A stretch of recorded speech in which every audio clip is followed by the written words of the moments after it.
Vijayawada rural మండలం ఎనికేపాడులో భారీ అగ్ని ప్రమాదం జరిగింది. ఎలక్ట్రిక్ పరికరాల గోడౌన్లో మంటలు ఎగిసిపడ్డాయి.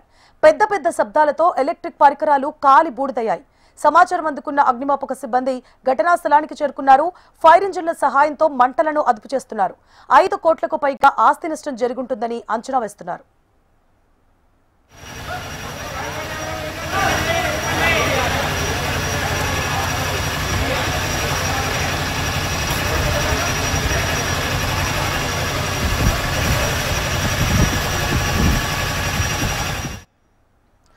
విజయవాడ రూరల్ మండలం ఎనికేపాడులో భారీ అగ్ని ప్రమాదం జరిగింది. ఎలక్ట్రిక్ పరికరాల గోడౌన్లో మంటలు ఎగిసిపడ్డాయి.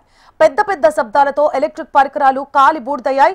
సమాచారం అందుకున్న అగ్నిమాపక సిబ్బంది ఘటనా స్థలానికి చేరుకున్నారు. ఫైర్ ఇంజిన్ల సహాయంతో మంటలను అదుపు చేస్తున్నారు. 5 కోట్లకు పైగా ఆస్తి నష్టం జరుగుతుందని అంచనా వేస్తున్నారు. ఇదే అంశానికి సంబంధించి మరిన్ని అప్డేట్స్ ని మా ప్రతినిధి శ్యామ్ అందిస్తారు. Shyam, good morning. ఈ రోజు చూస్తున్నట్లయితే విజయవాడ రూరల్ మండలం ఎనికేపాడును ఈ రోజు తెల్లవారుజామున భారీ అగ్ని ప్రమాదం చోటు.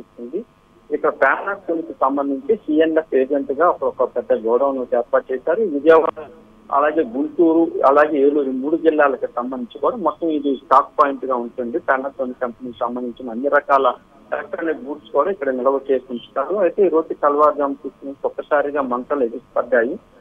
దీంతో దాదాపు కోట్లాది రూపాయల ఆస్తి నష్టం జరిగినట్లు కూడా అధికారులు భావిస్తున్నారు. అయితే సమాచారం అందుకున్న శాఖ అధికారులు దాదాపు 5 వాహనాలతో మంటలను అయితే అదుపు చేశారు. ప్రస్తుతం అయితే పరిస్థితి అదుపులోకి వచ్చింది. అయితే ఇంకా ఎంత మేర ఆస్తి నష్టం జరిగింది, అలాగే షార్ట్ సర్క్యూట్ లేకపోతే ఇతర కారణం అనే యాంగిల్లో కూడా అగ్నిమాపక శాఖ అధికారులు అలాగే పోలీసులు కూడా దర్యాప్తు అయితే చేపట్టారు. అదే ప్రధానంగా ఇక్కడ చూసినట్లయితే ఇక్కడ ఈ ఎలక్ట్రానిక్ గూడ్స్ ఉండటంతో ఒక్కసారిగా కూడా మంటలు ఎగిసిపడ్డాయి. దాంతో మంటలు అదుపు చేసేలోగే చాలా భారీగా అక్కడ వస్తువుల స్టాక్ అనేది ఉంటుంది. కోట్లాది రూపాయలు దాదాపు అయితే ప్రాథమిక అంచనా ప్రకారం 2 నుంచి 3 కోట్ల రూపాయల పైబడి కూడా స్టాక్ అదుపుకి ఆవుతున్నట్టు కూడా తెలుస్తోంది. Right, thank you for the update Shyam.